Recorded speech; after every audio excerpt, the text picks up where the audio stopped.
지금 대한민국은 행정부, 입법부, 사법부 모두 사상 초유의 법치주의의 위기, 자유민주주의 헌정질서의 위기를 맞았습니다. 우리는 자유민주주의 헌정질서를 회복하고 미래로 나갈 것인지, 아니면 법치주의가 무너져서 소요와 폭동이 난무하는 무법천지가 될 것인지 갈림길에 서 있습니다. 이러한 난국일수록 결국 헌법과 법치주의를 문제 해결의 이정표로 삼아야 합니다. 헌법과 법치주의를 예외 없이 엄격히 따르고 정치적 이익을 위해 법치를 훼손하거나 선동을 일삼는 행위를 단호하게 배격해야 합니다. 법원에 대한 폭력 행위자는 물론 선동 세력에 대해서도 엄중하게 책임을 물어야 할 것입니다. 현재 윤 대통령의 1.23 비상계엄 선포 이후 헌법에 입각한 헌법재판소의 탄핵심판, 그리고 법치주의에 입각한 내란 혐의에 대한 수사가 동시에 진행 중입니다. 우리 헌법 제1조에서 대한민국은 민주공화국임을 선언했듯이 현직 대통령은 헌법 위의 제왕이 아니라 헌법 아래 대통령임을 분명히 한 것입니다. 그리고 우리 헌법 제11조에서 모든 국민은 법 앞에서 평등하다고 명시한 대로 법치주의 원칙에서 대통령도 예외가 아님을 분명하게 한 것입니다. 그러나 그러한 분명한 원칙에 따라 1987년 헌법 체제에 따른 제왕적 대통령이라고 할지라도 헌법과 법치주의에 따라 체포영장과 구속영장이 집행된 겁니다.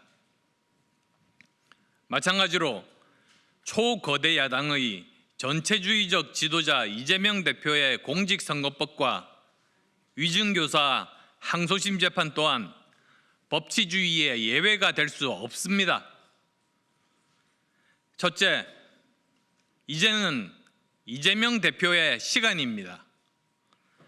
이재명 대표가 헌법 수호에 숭고한 의무가 있는 대통령을 꿈꾼다면 재판 지연 등 더 이상 법치주의를 농락하면 안 됩니다.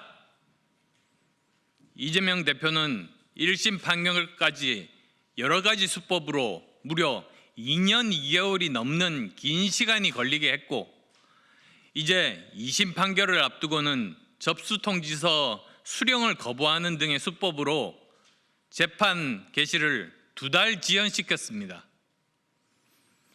이재명 대표는 이제껏 자신의 사법 리스크를 막기 위해 국회를 개인 로펌과 방탄도구로 전락시켰습니다.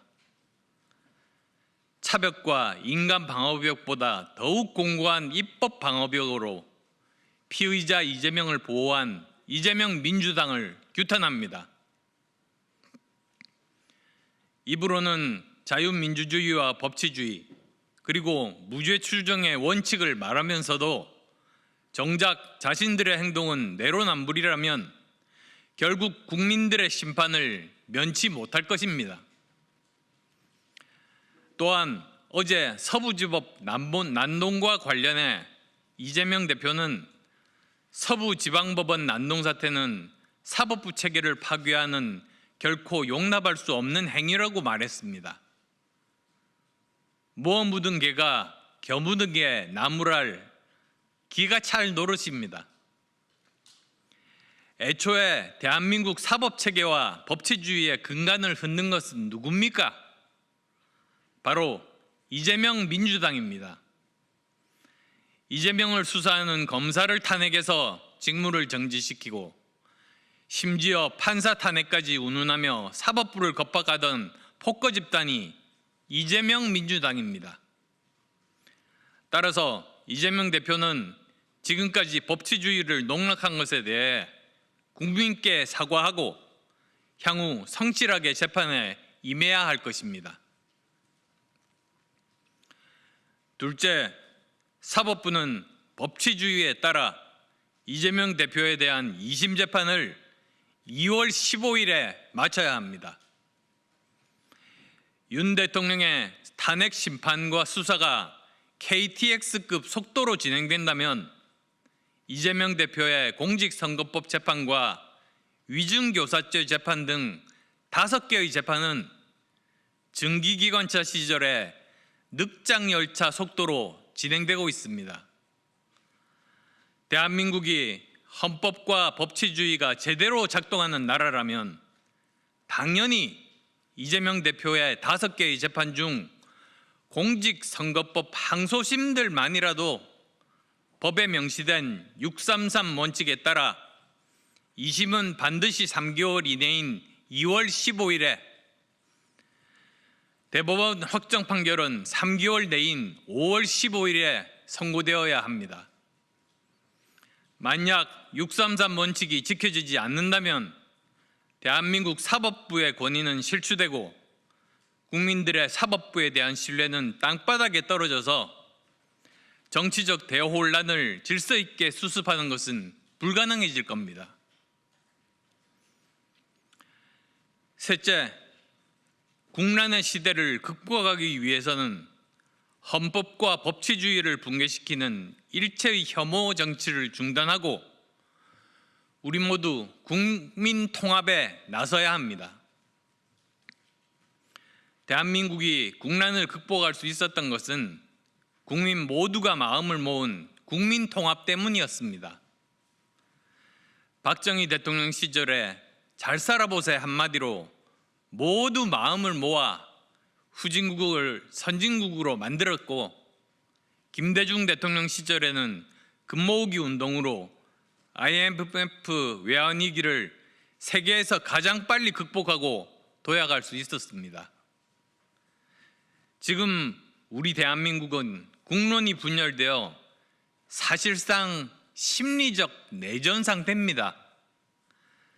지금부터라도 헌법과 법치주의에 따라 수사는 수사기관에, 탄핵 심판은 헌법재판소에 맡기고 정치권은 국정안정과 민생경제에 전력을 다해야 합니다.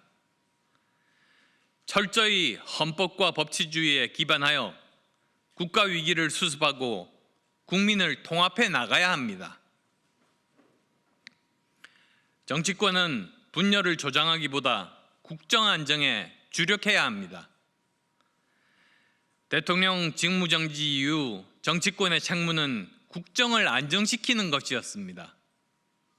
그러나 민주당은 국정을 수습하기보다 마치 점령군인 양 행세하며 이재명 대통령 만들기에만 앞장섰습니다. 또한 민주당은 이재명의 범죄 혐의 방탄을 위해 자유민주주의 근간인 상권분립을 파괴하고 사법부와 행정부를 유린하는 반헌법적 폭거 행위를 서슴지 않았습니다. 검사, 감사원장에 이어서 29번째로 한덕수 총리까지 탄핵했으며 최상목 대행도 탄핵카드를 만지작거리고 있습니다.